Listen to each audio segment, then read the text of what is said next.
Boa noite, pessoal. Sejam bem-vindos a mais um encontro aqui no Devaneios do Café, nosso encontro semanal, que acontece no SEI de Campinas, toda quarta-feira às 7h30. Hoje nós começamos um pouquinho mais cedo para a gente conseguir adiantar algumas coisas do tema e tudo mais. E reitero, inclusive, o convite para quem conhece aqui a cidade de Campinas. O SEI fica na rua Doutor Quirino, 1856, aqui no centro da cidade. É um espaço cultural que vocês podem conhecer, tomar um café. Inclusive postei agora recentemente no Story, tem uma mini biblioteca para vocês conhecerem também. Os livros são bem acessíveis, tem diversos, é uma diversidade enorme aqui, inclusive. E hoje vou trazer um tema, vou tentar ir bem devagarinho com ele, porque é um tema que vai exigir bastante assim da nossa imaginação para a gente conseguir acessá-lo. Então, já vou apresentar qual que é o tema hoje da nossa live, do nosso encontro, mas reiterando também que aqui o nosso encontro, ele... Opa, tudo bom?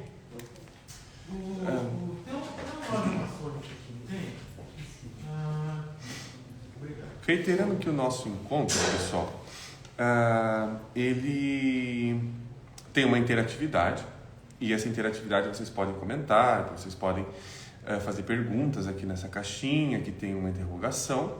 Se ela não está aparecendo, ela aparece se vocês clicarem ali nos 3 pontinhos. E hoje, o nosso tema eu vou trazer, eu vou introduzi-lo aos poucos para a gente conseguir ir acompanhando a complexidade dele, tá?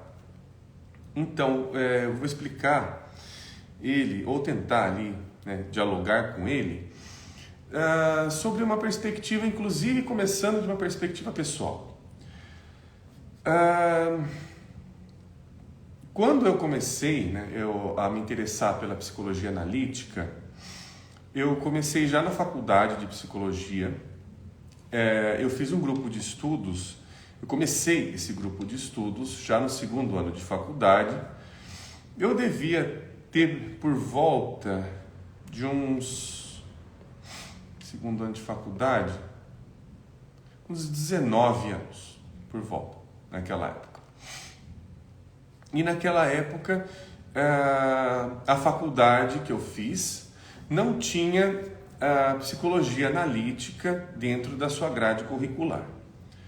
Esse grupo, então, iria me apresentar uma outra vertente que não era disponível, não era apresentada ali na faculdade. Então, eu fiz esse grupo com a Lunalva, que a gente até fez live aqui e tudo mais. Aqui, só um minutinho, o Igal, o Igal aqui perguntando, pode fazer perguntas? Pode, Igal, fique à vontade. Durante a live a gente vai conversando.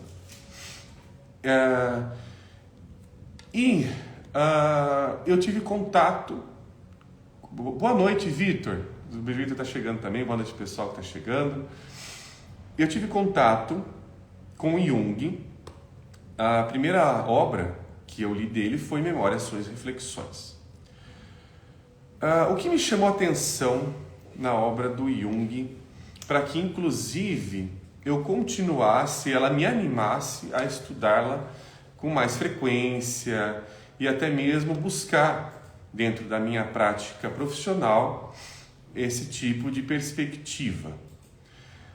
No Memórias, Sonhos e Reflexões, a minha percepção na época era de que aquele autor que eu estava conhecendo naquele momento, ele tinha algo diferente, que inclusive era o que era apresentado na faculdade. Ele parecia ser alguém mais solto para falar sobre a vida dele. No sentido ali de que ele apresentava as memórias dele e ao apresentá-las, elas pareciam ser muito acessíveis, inclusive bastante próximas em relação a como Jung enxergava a sua própria vida, né? A gente está ali no momento em que ele já está bem mais velho, que ele está fazendo uma entrevista para a Neali Fé. E aqui, boa noite para Francilene. Francilene está chegando aqui conosco também. Boa noite para Nini Pompermaia também, está chegando.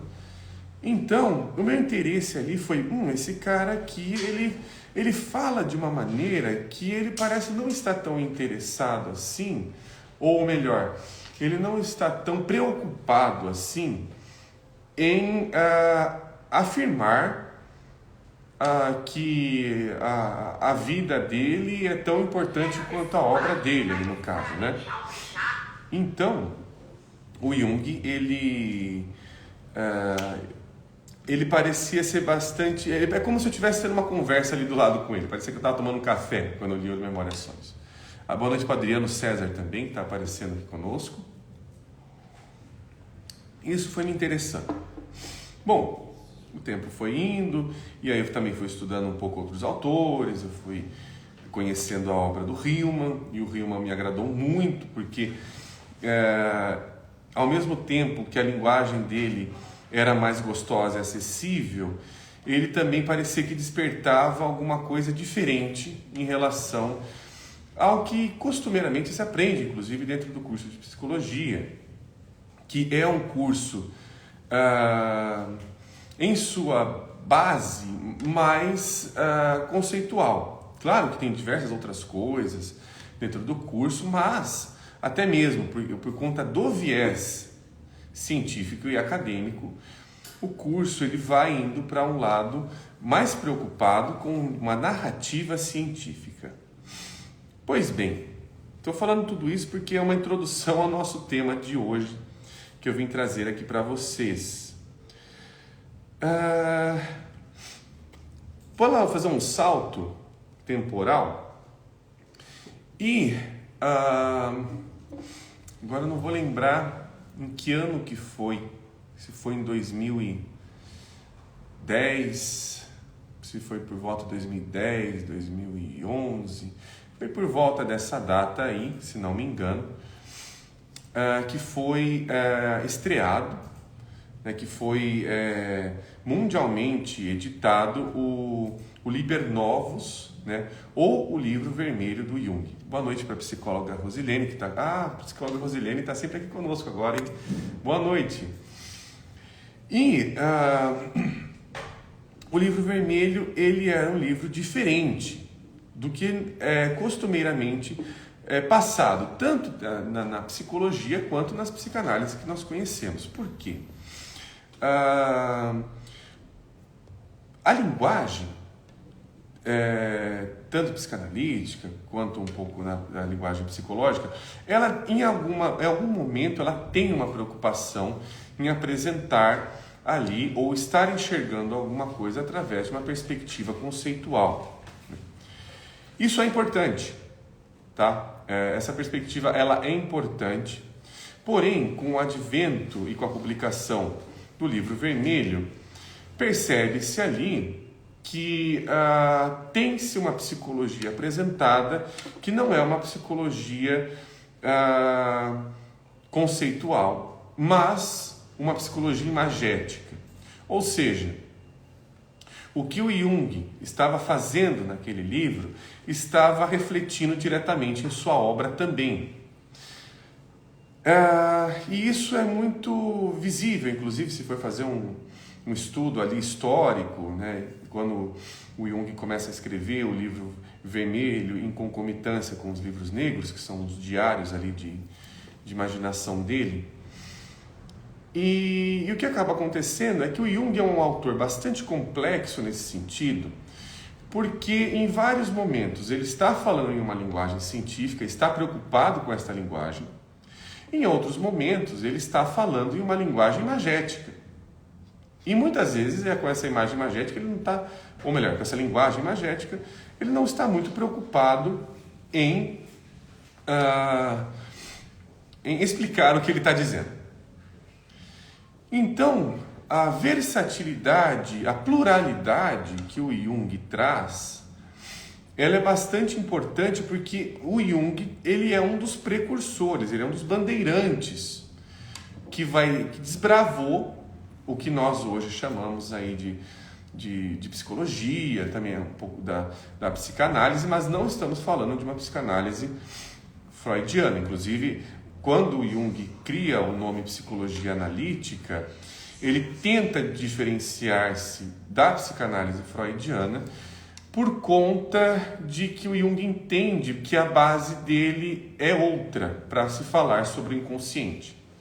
Ambos estão falando, tentando ali criar uma narrativa ou buscar uma narrativa que converse com o inconsciente, porém não com a mesma base. Inclusive, um livro icônico, que é o Símbolo de Transformação, de 1912, é uma ruptura conceitual entre Freud e Jung, aonde o Jung ele busca trazer neste livro ali uma palavra que interessa-o constantemente dentro de sua obra, que é a mudança ou a metamorfose. Um dos nomes, antes mesmo de um livro se chamar Símbolo da Transformação, um dos nomes titulares foi Metamorfoses da Alma. Se não me engano, o próprio Gaston Bachelard traz sobre isso. É um exemplo. O Gaston Bachelard é, inclusive, um leitor assíduo de Jung. Ele vai beber ali da chama do Jung. E tem uma diferença também, né? Vou fazer esse percurso, porque o que acontece? O Gaston Bachelard, quando ele começa a se interessar, né? O Gaston Bachelard é um filósofo francês que ele tem uma obra vastíssima sobre elementos científicos, ele vai falar sobre o espírito científico, ele vai falar ali sobre uma metodologia do discurso, enfim. Mas também tem um outro Bachelard, que este Bachelard está puramente interessado no que qual é a psicologia das coisas, ou uma psicologia elemental. Nesse sentido, Bachelard ele vai entender ali que o psicanalista ele está ali trabalhando processos onde busca-se dentro de uma psicanálise, obviamente, onde busca-se uma explicação e também um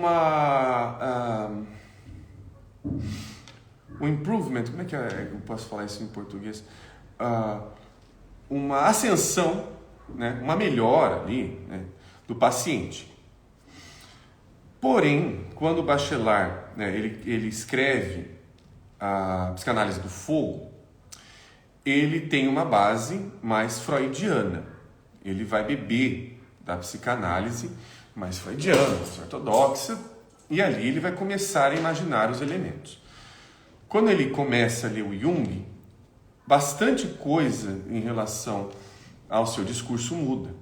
Ele vai também se preocupando mais com algo que ele entendeu ali da psicologia junguiana, que o Jung traz com uma importância que até então, até mesmo dentro da psicanálise, não era tão vista ou não era tão explorada dessa forma, que é o seguinte: ao invés de eu dizer o que aquela fantasia ou que aquele delírio, aquela alucinação, que aquele sonho, enfim, significa, eu vou procurar extrair o máximo ou tentar escutar ao máximo o que essa imagem está falando sobre si mesma. E ele percebe que essa escuta passa por uma percepção de um pensamento mítico, tá? Aqui, boa noite para Psi Portal do Sol. Boa noite, Psi Portal do Sol. Então, estou trazendo tudo isso para dizer o seguinte: o Jung, com essas obras, né, que eu vou apresentar hoje. Eu estou apresentando o nosso tema, né, agora vou conseguir introduzi-lo melhor, sobre a importância dos livros negros para a psicologia analítica, mas também para uma psicologia mais amplificada, que mais se preocupa em conversar com os aspectos inconscientes. Pois bem, o que o Jung, né, o Jung que vai sendo inclusive descoberto e redescoberto constantemente vai trazendo? É interessante ver ali que nos livros negros, que são cadernos de devaneios, o Jung, ele passa por diversas crises, ele vai ali e briga com umas imagens que estão aparecendo para ele e tudo mais, tal. E ao mesmo tempo, essas mesmas imagens, ele vai fazendo perguntas para elas, ele vai ali buscando perspectivas sobre elas e ao mesmo tempo ele vai sendo aconselhado, ele vai sendo direcionado, ele vai sendo parado até mesmo por essas imagens. Pois bem, este Jung, inclusive, né, pessoal, estou introduzindo esse tema, pois eu estou a escrever um texto sobre esse tema também. Então estou aqui introduzindo um pouco dessa imaginação. Para a gente começar, inclusive, a ver sobre isso, porque nós estamos falando de uma linguagem que é uma linguagem que não é tão acessível e não é tão comum dentro da linguagem psicológica que nós temos, né? A gente tem sempre a pergunta sobre o que isso significa, mas a pergunta como isso está me vendo, a gente raramente consegue trazê-la para próximo também. Mas eu vou chegar lá. Queria só começar com uma pequena frase, que na verdade é uma pequena pergunta. É uma pergunta, inclusive, até retórica, de uma certa forma, que o Bachelard ele faz para provocar ali a nossa imaginação. Boa noite para a Flá Regina, também que está chegando aqui. Bachelard, num livro chamado A Chama de uma Vela, esse daqui, este livrinho aqui que tem pouquíssimas páginas, tem quantas páginas? Tem 112 páginas. Ele tem uma pergunta na página 26, bem no meio da página, que ele diz o seguinte, nessa versão que eu tenho, que é da editora, acho que editora Bertrand, mas acho que todas as editoras têm uma tradução muito parecida.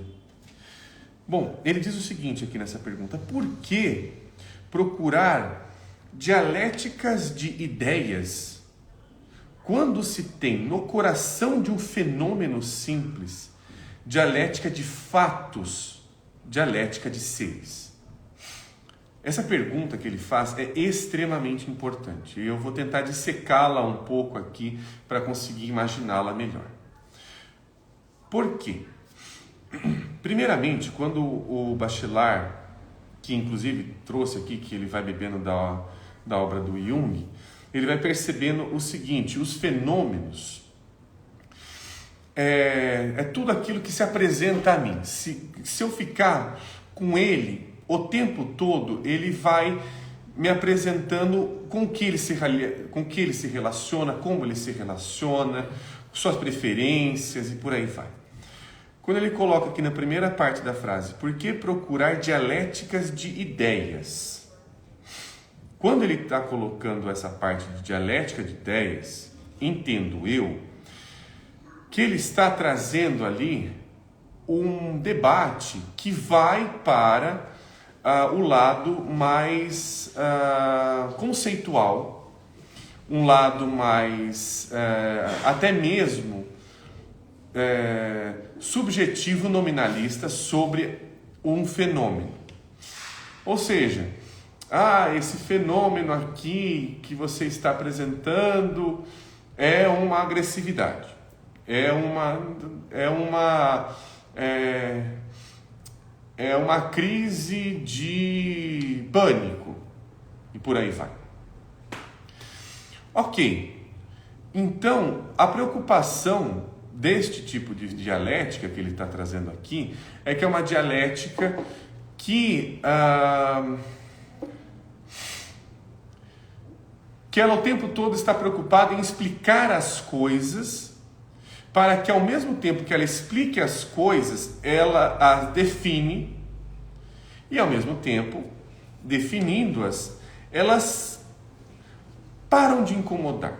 Vamos colocar nesse sentido. Elas param ali de trazer algum tipo ali de incômodo, mas ao mesmo tempo, ela também para de ser imaginada. Por isso ele está fazendo essa outra pergunta aqui.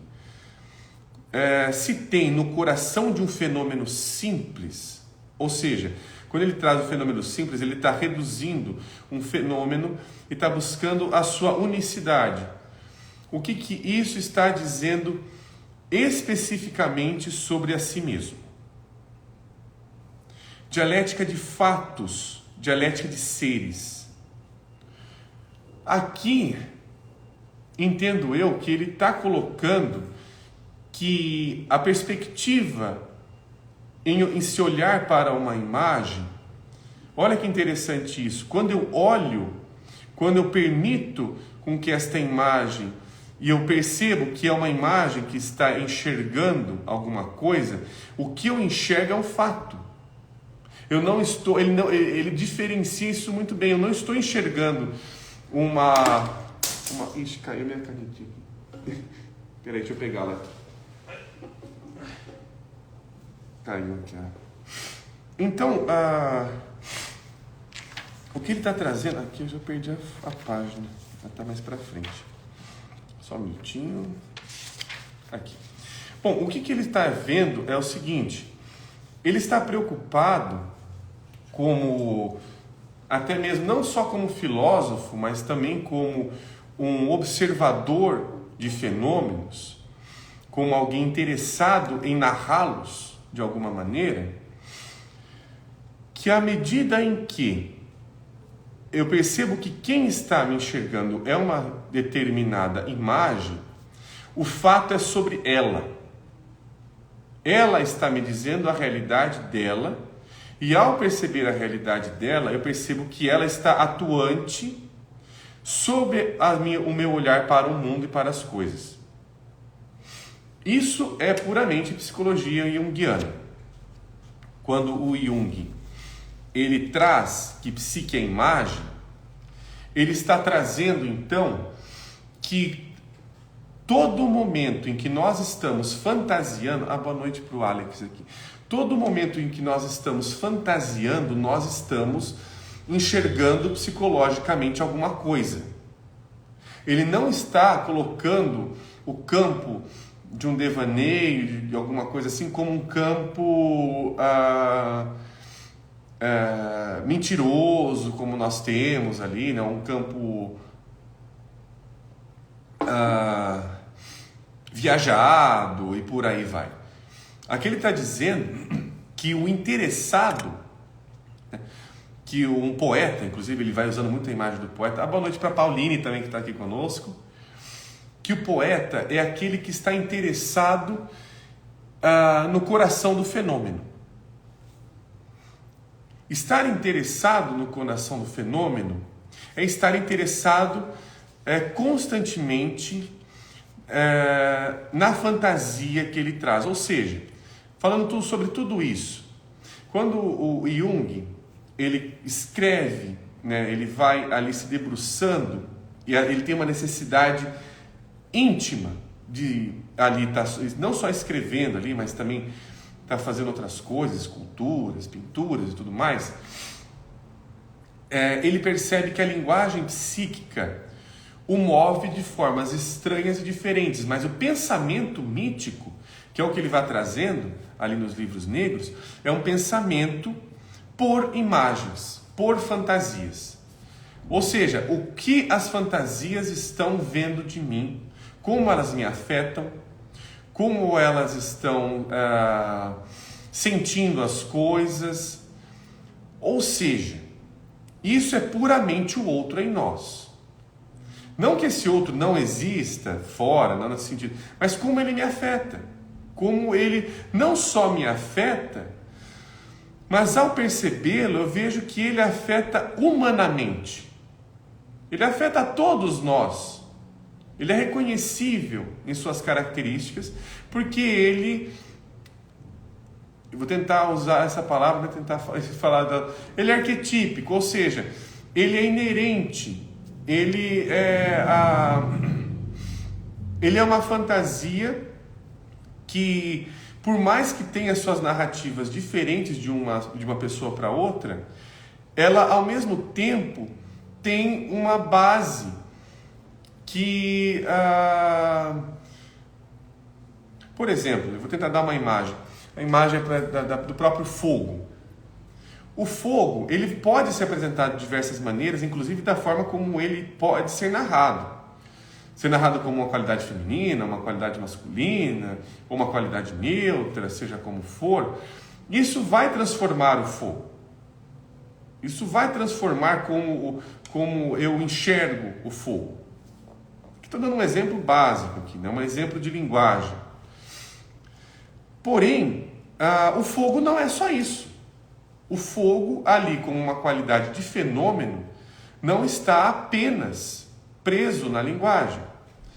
Claro, ele vai aparecer na linguagem. A linguagem, ela é um limitante, mas é um limitante que me torna acessível uma experiência que até então era indizível. Nesse sentido, nós não estamos tão acostumados assim, ou até mesmo nós somos desestimulados a não pensar por imagens, mas pensar conceitualmente alguma coisa, pensar ali explicativamente, ou até mesmo normativamente, que é uma outra qualidade. E isso vem de longa data, isso vem de séculos. Por exemplo, no livro Revendo a Psicologia do Hillman, que eu já apresentei ele aqui diversas vezes, ele vai falar um pouco sobre o próprio adoecer da alma e tudo mais, mas ele vai colocando ali também uma batalha que foi sendo investida contra as imagens, como se as imagens fosse algo arriscado, fosse algo perigoso, ou fosse até mesmo algo que não pode ser acessível a todos nós. Pois, se ela for acessível a todos nós podemos mudar de interesse a qualquer momento.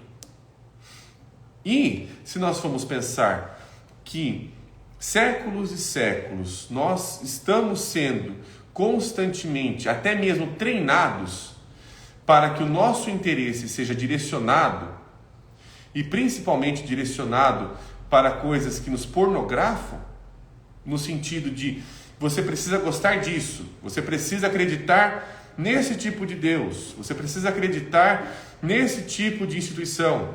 Se você não casar, você vai ter uma vida infeliz. Ou se você não casar, você vai ter ali... ou melhor, se você... Vou colocar de outra forma. Se você casar, se você não casar, você vai ter uma vida infeliz. Mas se você ali... sei lá, o que eu vou inventar alguma coisa mais cotidiana. Se você não tiver ali um período onde você tenha seus estudos, isso acontece mesmo. Se você não tiver um período que você tenha seus estudos, a sua inteligência diminui, os seus neurônios diminuem, suas sinapses diminuem, por aí vai, né? Isso foi comprovado cientificamente, né? Então você não vai entender muito bem o que está sendo dito e tudo mais e tal. Ok, isso tem a sua veracidade, isso tem seu fato, mas também nesse tipo de discurso tem-se ali um discurso normativo determinista, no sentido de que nós temos um prazo para se interessar pelas coisas e que as coisas às quais nós temos que nos interessar, ela tem que ser feita naquele momento.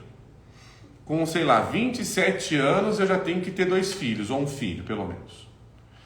Isso é passado, né? E isso que, se não for passado, pelo menos verbalmente, é passado moralmente.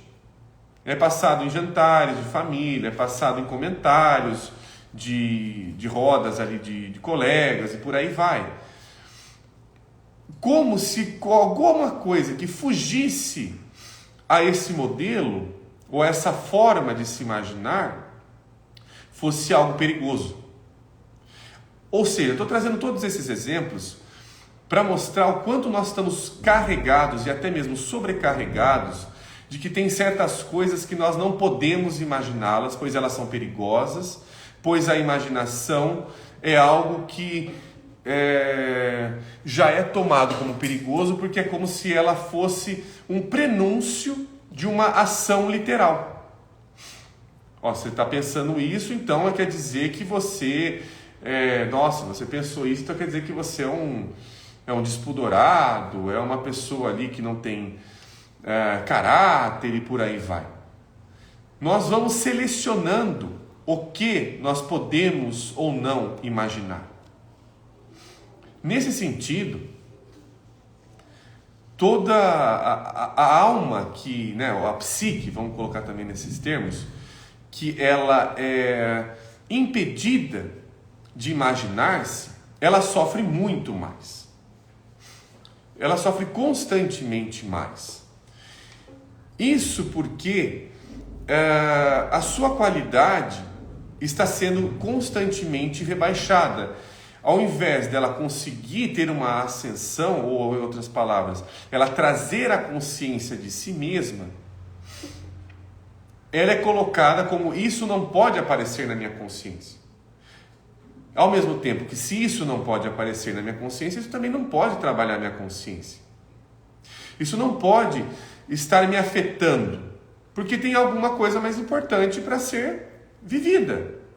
Sei lá, eu preciso manter meu casamento, eu preciso manter meu relacionamento, ou até mesmo o contrário, eu preciso estar fugindo de relacionamentos, estar fugindo de casamentos e por aí vai, porque isso é algo terrível.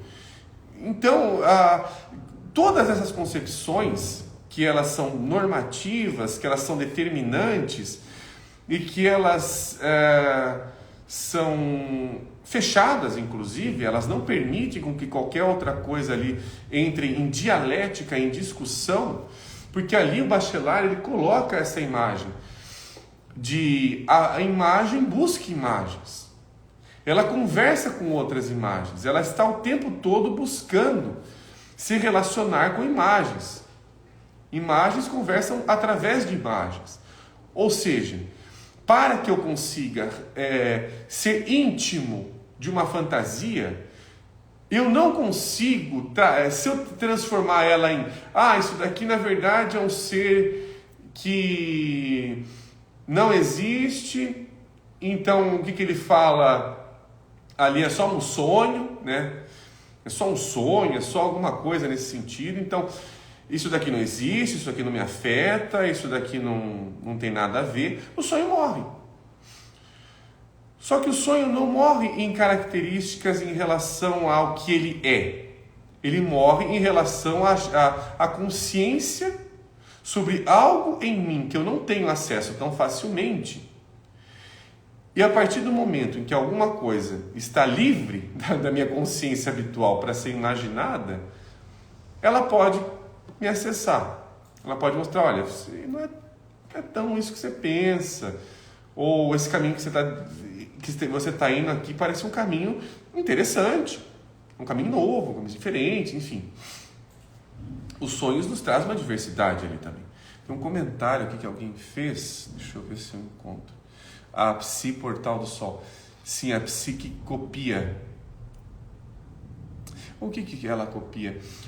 Eu entendo, Psi, que na verdade a psique ela sempre está interessada no original, na novidade, no diferente. Eu entendo ali porque quando ela, por exemplo, quando nós estamos ali um sonho, nós estamos, sei lá, vendo um livro que eu acabei de ler, e ele aparece no sonho. Psiquicamente falando, ele não está sendo visto como a minha consciência habitual, ou o meu ego, está vendo. No sonho, esse livro ali tem alguma coisa diferente. Talvez eu que não olhei tão interessado assim para ele, e aí ele parece assim ser igual demais. Mas quem coloca nesse pé ali de igualdade não é bem a psique, né? Deixa eu ver mais. Tem uma pergunta da Flá Regina. A imagem busca nos mostrar algo que não sei sobre mim? Sim, constantemente. A imagem, não, o que nós estamos chamando de imagem aqui, só para também deixar bem explicado, o que nós estamos chamando de imagem é fantasia. Ou seja, se eu estou fantasiando alguma coisa, eu estou percebendo ela em um nível que não está pronto, não está dado, não está visível oticamente, né, no órgão olho, no caso. Porém, este olhar psíquico é um olhar que está vendo dentro das coisas. Então, se eu estou sonhando com esse livro, é o livro que está dentro de mim. Eu estou vendo ele dentro de mim agora, não fora de mim. Como é que esse livro está me vendo? Ele se recusa a abrir, ele abre em páginas específicas, ele abre no meio, ele não me deixa que eu leia ele, ele não parece ser tão interessante assim, eu coloco ele de lado, enfim. Esse tipo de interesse ali que a gente está se referindo. Aqui tem uma pergunta também da Nini. É isso mesmo, Flá Regina. É da fantasia. Sim, eu estou só explicando aqui também para todo mundo. Aqui a pergunta da Nini é a seguinte. Eu sou assim e pronto. É um tipo de postura que barra a imaginação, que tenta calar a psique. É que, na verdade, né, quando a gente vai... Essa frase, né, que inclusive já fiz uns memes sobre ela aí e tal... Essa frase, ela é complicada porque o que acontece? Quem fala eu sou assim mesmo, geralmente, se você for perguntar, tá, mas como é que você é? Então, o que é ser você? Então, o que é ser assim mesmo? Não, eu sou uma pessoa que realmente ali gosta de, sei lá, beber Coca-Cola. A Paulinha está perguntando o tema da live. Eu estou falando sobre um pouco do pensamento mítico, tá, Paulinho? Do pensamento mítico, mas apresentando ali um pouco das obras do Jung, né? não me afirmando muito sobre elas, né? Não ficando muito sobre elas, porque aí seria muita coisa, mas tentando ali trazer um olhar para ver imagens, um olhar que se interessa por imagens, nesse sentido. Mas voltando à pergunta da Nini. Um pensamento que diz, né, ou melhor, uma afirmação que diz eu sou assim mesmo, eu entendo que é uma afirmação que é automatizada, começa por aí. Então tem alguma coisa que se vestiu de ego e falou, bom, eu sou assim mesmo, então eu percebo que isso aqui eu gosto, isso aqui eu não gosto. Qual que é o grande problema? É alguma coisa que se tornou tão importante, é uma consciência que se tornou tão importante que ela fala, eu tenho que manter esta chama viva, eu tenho que manter essa consciência atuante constantemente.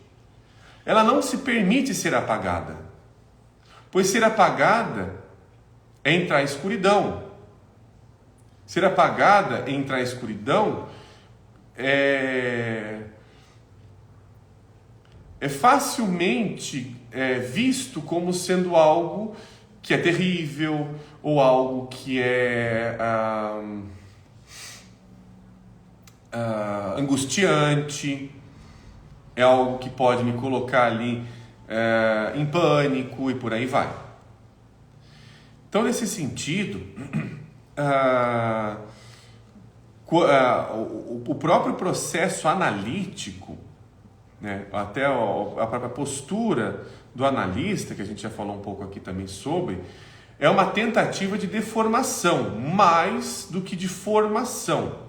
Ou seja, este que vem e fala eu sou assim mesmo, quando ele começa a ser ali questionado, o que é ser assim mesmo? Mas tudo bem. Você, por exemplo, deu a questão ali da Coca-Cola. Você gosta de tomar Coca-Cola, mas sei lá, você já experimentou outro refrigerante ou alguma outra bebida? Já, mas ela não me agrada. Mas como é que você começou a gostar da Coca-Cola? Aí você vai para a história da Coca-Cola um pouquinho, vai para a memória dela. Aí você vai perceber que a Coca-Cola não é apenas o refrigerante. Eu estou fazendo até merchan da Coca-Cola. Mas não é só refrigerante. Ela está falando com um personagem. Um personagem que ali a gente pode até... Vou tentar dar um exemplo aqui, tá? Não vai só para essa direção, ele pode estar dizendo outras coisas também, mas de alguém que está com muito medo de perder alguma coisa tão gostosa e valiosa que achou pela primeira vez. Então ela busca sempre aquele prazer constante da Coca-Cola. Eu não posso perder esse prazer, mesmo que eu perca os dentes, mesmo que meu osso fique ali com osteoporose, mesmo isso. Não estou colocando que Coca-Cola não seja gostoso, né? Mas eu estou colocando que é inquestionável que a Coca-Cola ela produz em mim uma sensação que eu preciso estar constantemente atualizando-a, porque constantemente parece que ela está em ameaça. Tem algum personagem vendo que se eu não me relacionar com isso hoje, constantemente, o tempo todo, eu perco. Então, nesse sentido, o pensamento mítico, ele é um pensamento que está constantemente preocupado, ou até mesmo preocupado, não sei se é uma palavra interessante, ele está interessado, essa é melhor. O pensamento mítico, ele está interessado em quem está vendo. E eu só consigo achar... Tem um negócio aqui, peraí. Oh, meu Deus. O negócio saiu. Agora ficou... Aí, parou. Então, ele está interessado que com quem eu estou falando pode não ser um adulto que eu vou inventar. Quem está falando da Coca-Cola é um adulto de 33 anos que bebe Coca-Cola desde os 11 e trouxe esse tema ali para olhar para ele porque alguma coisa aconteceu que deu, sei lá, deu errado com a Coca-Cola. Sei lá, ele percebeu ali que foi no dentista e, puxa, o dentista falou, olha, você tá com um dente complicado, tá todo cariado aí e eu acho que é excesso de açúcar. Mas eu não como doce. Mas tem alguma outra coisa que tenha doce, aí tem Coca-Cola. Aí ele vira e fala, não, mas eu não vou deixar de tomar por conta disso, por aí vai. E se reafirma novamente. Só que essa reafirmação já não está nesta pessoa de 33 anos e tudo mais. Tal. Ela pode estar em outra pessoa que está vendo por mim constantemente. E, psicanaliticamente falando, pelo que eu entendo, eu não estou tentando arrumá-la. Apesar de que quando ela aparece e ela percebe a sua chama, ela busca se endireitar. Alguma coisa em nós, quando percebe que, opa, quem está falando aqui? Ela se endireita. Mas não é algo que seja passado por apenas uma educação formal. A gente vai deformando. Ou seja, a gente vai buscando e ver, opa, esse elemento muito visível que está sendo trazido, talvez não seja só isso. Será que não tem alguma outra coisa? Quem que está falando? E aí a gente vai investigando, a gente vai fazendo uma investigação imagética, a gente vai imaginando junto. Claro, eu coloco o Jung, tá, pessoal? Porque é o autor que eu mais estudo, que eu mais me debruço e tudo mais. Porém, Se nós formos perceber a psicanálise, né, que inclusive é pós-freudiana, que vai com Winnicott, que vai com Lacan e que vai com outros autores também. Karen Horney é uma autora muito interessante também. Erich Fromm, não são tão ditos, mas são extremamente importantes de serem lidos. São autores que eles também vão falando sobre a necessidade do outro, com uma outra linguagem, com uma outra perspectiva em alguns sentidos, porém, toda a psicanálise, pelo que eu entendo, está interessada na linguagem do outro. E não na linguagem do mesmo, porque senão a gente não vai sair do lugar. A gente fez uma live com o professor Éder, ele fala sobre isso. O professor Éder, ele é winnicottiano, ele fala belíssimamente bem sobre Freud, tem um conhecimento vastíssimo de psicanálise. E ele fala, olha, se a gente ficar ali reforçando ou reafirmando o que está sendo trazido ali por aquele sujeito, a gente não vai sair do lugar. A gente não vai chegar em nenhum lugar interessante. A gente vai ficar ali batendo papinho de comadre. Poxa, você devia estar fazendo isso. Ah, é verdade, né? Que legal. E não vai sair disso. Vira só uma psicoeducação. Tem que educar a psique, como se ela fosse mal educada. Como se ela fosse errante ali, como se ela, olha, você está toda hora ali, né, me colocando em encrenca, eu não quero que você me coloque em encrenca. Ela vai lá e prega uma bela de uma peça depois. Mas enfim, deixa eu ver que tem comentário aqui. Deixa eu ver se eu encontro. Oxi. Tem que tomar cuidado com esse negócio. Tem dois comentários aqui. Esse meu tripé tá horrível. Aqui a Pauline está perguntando. Ah, sim, perfeito, entendi. Então, à medida que nos desestruturamos, não é desestruturar, tá, Pauline? É deformar, tá? O que eu entendo? Que estrutura é algo que sempre vai ter ali algo como base, mas ao mesmo tempo ela vai aceitando outras formas, tá? Mas a base é aquela, né? Segundo, ou através do Jung, né? O Freud tem uma outra base, ele tem uma base mais topográfica e tal. Através do Jung, ele coloca ali como uma base profunda da psique o que é arquetípico. Então eu estou preocupado em ter o olhar para a imagem, né? Quando ele fala de arquétipo, é que tipo de imagem está olhando para isso.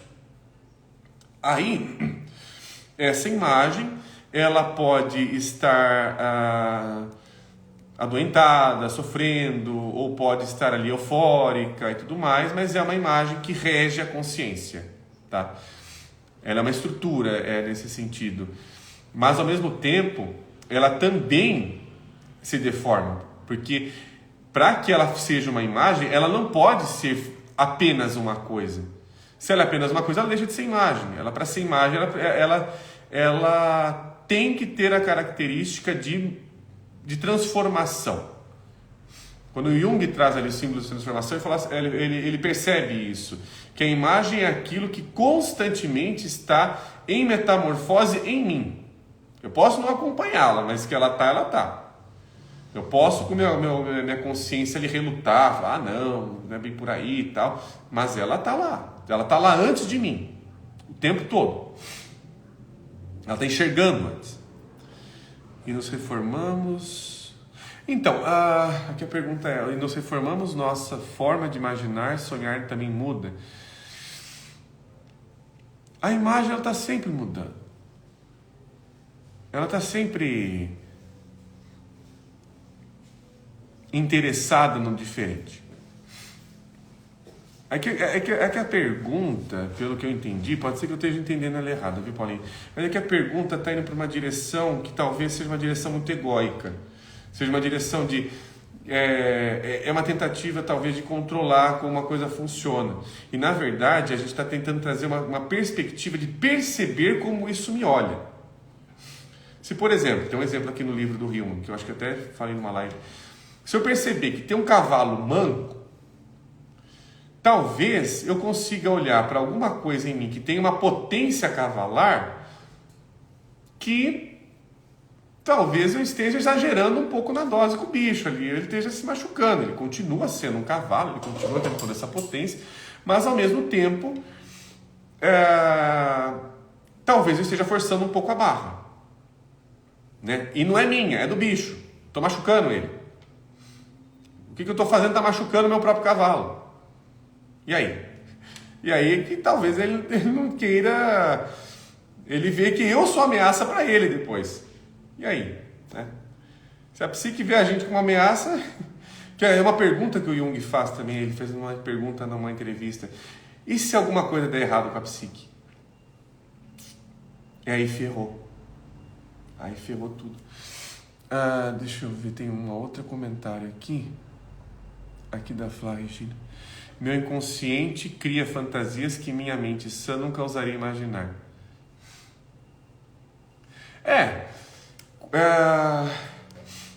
Eu imagino ali, né, Flá, que o inconsciente, nesse sentido, é aquilo que está lá, existe, mas ao mesmo tempo não me é acessível o tempo todo.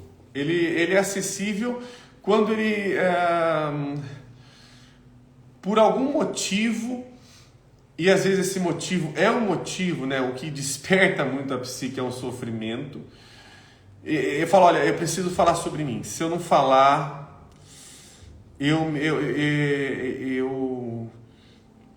eu tô perdido. Se eu não falar, não, parece que não tem mais escapatória. Então a nossa psique, ela está o tempo todo interessada em como ela está sendo tratada.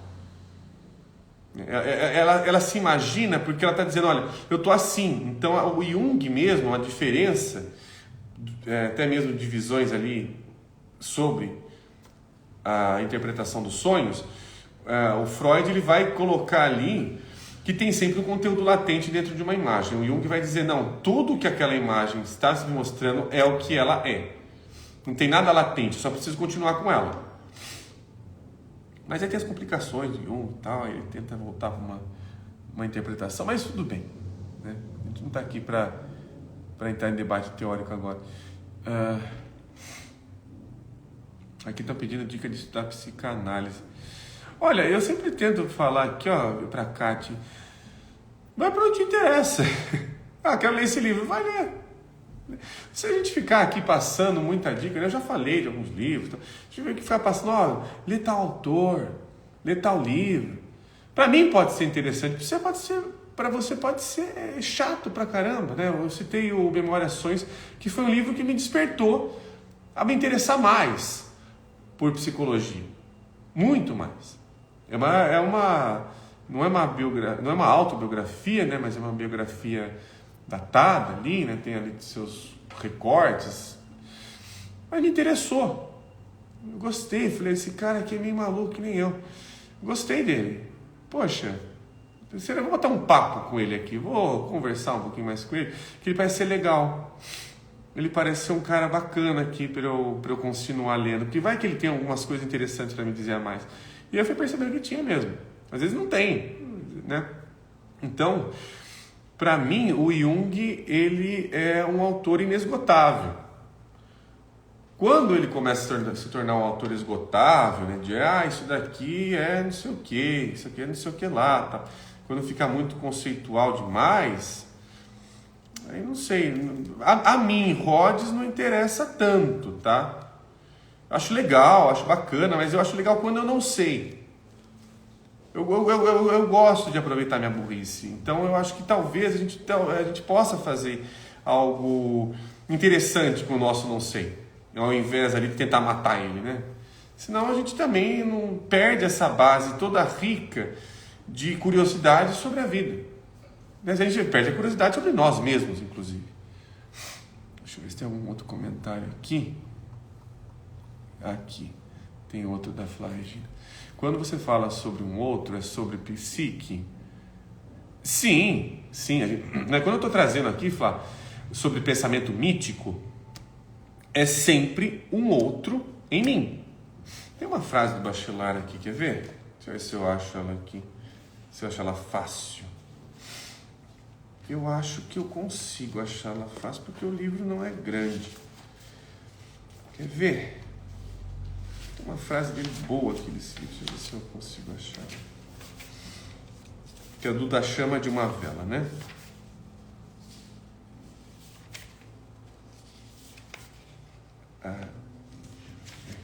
Será que está aqui atrás?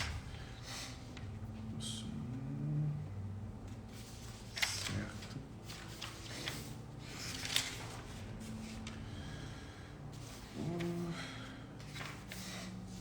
Aí tem uma frase dele. Eu acho que está lá atrás. Espera aí. Passei por ela. É só um minutinho, pessoal. Para conseguir achar aqui no livro.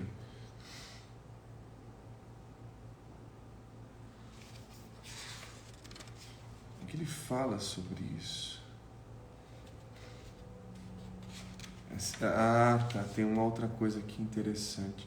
Porque o que acontece, tá? Eu vou tentar achar essa frase, mas eu vou adiantar uma coisa. Esse outro que nós estamos dizendo ali, em relação à psique e tudo mais, ele é um outro íntimo, tá? Ele não é um outro...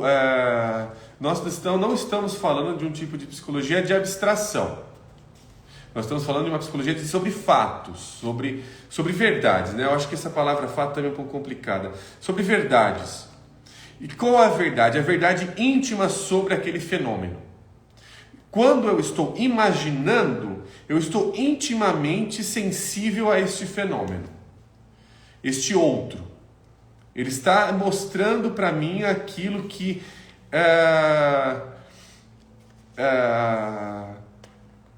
as suas roupas habituais escondem.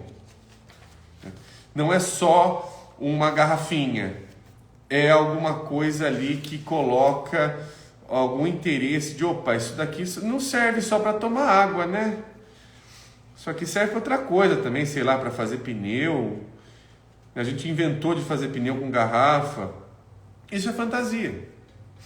A fantasia inventou. Falou, olha, não estou vendo só um plástico ali. Tem alguma outra coisa interessante que dá para fazer com isso aqui também. Dá para transformar.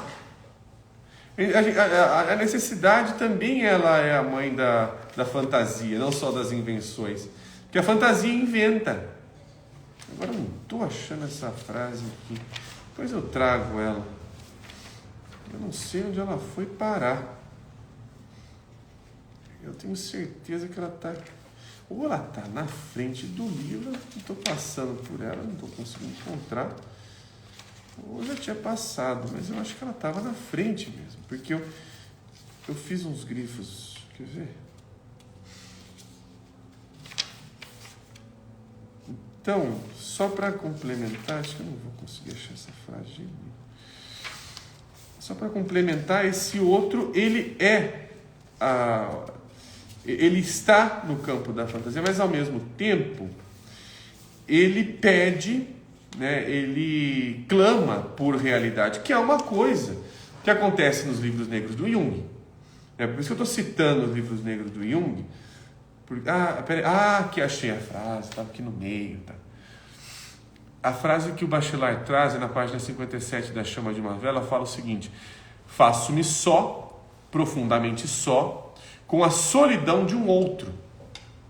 Ou seja, esse outro ali, seja o que for, quando eu percebo que ele está sendo inteiramente a si mesmo, eu não tenho mais como escapar de mim. Eu não tenho mais como escapar de que o que eu estou... que o meu interesse, muitas vezes, ele está muito ligado, né, quando eu quero explicar, ou quando eu quero ali estar vivendo algo independente do que seja, né, algo irreflexivo, que eu fui tomado por alguma imagem que ela insiste em ser vista, porque talvez então ela entendeu que ela não foi vista. Quando a gente está colocando uma personificação mítica, por exemplo, sei lá, tem uma criança que sofre. Se eu ficar falando ali, né, poxa, eu vou resolver essa criança que sofre, piriri, pororó, bacana. Só que essa criança dizendo, olha, você ainda não me escutou. Você pode ali estar dizendo que eu sou, mas pode ser que eu ainda continue sofrendo muito da mesma forma, porque você não entendeu ainda que eu não sou só isso. Que eu sou importante. Que eu tenho mais coisa para dizer além, ou para mostrar, ou para ser, além daquilo que você está dizendo que eu sou. Quem sofre em nós é também uma fantasia muito importante, muito vital, muito profunda. Muitas vezes a gente não consegue falar com ela. A gente fica enchendo ela de ladainha, de fala, de explicação, para se afastar dela. Sei lá, de mantra, às vezes, né? A gente pode usar um mantra ali, não como um acesso, mas como uma forma de afastamento. Bem típico da nossa sociedade contemporânea, né? De pegar alguma coisa ali para resolver a situação, e não para entrar em contato com ela. Aí desculpa que eu que sou o problema e aí, ferrou. Bom, já estamos terminando, pessoal, que eu estou devaneando bastante já.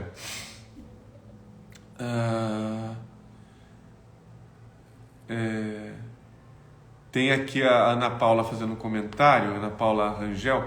Tem uma música, mais pela melodia, acho que expresso o que não consigo falar. Como entender o que quero dizer, trazer para o consciente, sei lá se tem sentido a pergunta.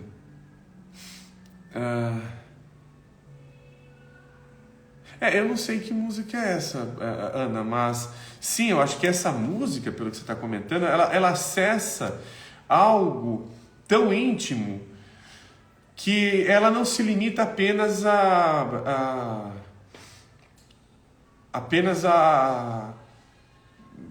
arranjo de instrumento e letra. Ela está preocupada com outra coisa, ela está vendo outra coisa ali no caso, né? Isso é interessante, de que essa música acessa algo em você, porque ela profundamente tem um conteúdo que é importante para você. E conversar com esse teu conteúdo é muito importante, que é uma proposta que me interessa pessoalmente, inclusive, de trabalho clínico. Ao invés de ficar explicando, vamos narrar, vamos conversar sobre essa... Vamos entender que tudo é uma fantasia de alguma maneira, para que a gente entenda que isso fala profundamente tudo sobre você. Tudo o que você está trazendo aqui fala profundamente sobre você. O Vitor está comentando, tive essas ideias procurando a graduação. Interessante, Vitor. Encontrar os loucos semelhantes. A gente tenta, né? Ou às vezes eles nos encontram também. O mundo nasceu primeiro na imaginação, sim, né? A Nini. É possível que esse outro tom... Então é possível que esse outro nos tome... Não, ele está sempre tomando a gente. Ele é uma fantasia, então ele não é... Não é isso aqui, ó. Bem que isso aqui vocês estão vendo só, né? Isso aqui. Mas isso daqui é algo concreto. Isso daqui, essa garrafinha aqui que está do meu lado. Isso aqui é algo concreto. Isso daqui existe, né? Literalmente. Aqui eu estou pegando a garrafinha e tal. Só que ela também existe na psique. E ela pode estar fazendo algo muito diferente, ou até mesmo, se ela está se assemelhando com o que eu estou fazendo na realidade, essa garrafinha está me vendo. A radicalidade, eu estou sempre sendo visto por alguma coisa, e esta coisa está me avisando através de outros, alguém que eu não conheço. A gente percebe isso na clínica, quando a gente percebe as relações. Puxa, toda relação que eu vou, parece que o cara ou a mulher não presta, né? Que eu chego ali e a pessoa vai lá e para de se interessar por mim, sei lá quantos meses, parece que às vezes até dependendo do caso tem lá uns 3 meses já e a pessoa não se interessa mais, não sei o que está acontecendo. Então, se você não se interessar por essa realidade fantástica, ela vai continuar vivendo através de você. Você, né? A gente goste ou não, né? Tem aquela frase da porta do Jung, né? Invocado ou não, Deus entra. Ele entra porque é os domínios dele. De alguma forma, ele entende que o domínio dele é o domínio da fantasia. Ele não está preocupado com o que a gente pensa, ele está preocupado com o que a gente, ele está preocupado com o que a gente sonha. Um mundo sonhado, um mundo imaginado. Bom, pessoal, eu me estendi um pouco aqui, tem alguns outros comentários, mas eu tentei trazer aqui um pouco sobre essa imaginação mítica, essa percepção mítica que o Jung traz ali com essas obras que foram recentemente publicadas, os livros negros e tudo mais, porque são obras ali de um contato íntimo e pessoal com as próprias fantasias do Jung, e ele percebeu que tinha muita psicologia nisso. Talvez nós é que pecamos muito ao não perceber que tem tanta psicologia ao nosso redor que a gente tenta sempre fazer uma autoafirmação da psicologia que nos é entregue. Então, esse momento de devaneios também é um momento para nós revisitarmos uma outra forma, ou uma forma talvez mais interessante, ou de um acesso diferente em relação à fantasia. Só agradeço muito a colaboração de vocês, aqui a participação. Essa live, lembrando, ela fica gravada aqui no Instagram, posteriormente ela vai para o YouTube, vai para o Spotify, e ela também está acessível no YouTube do SEI.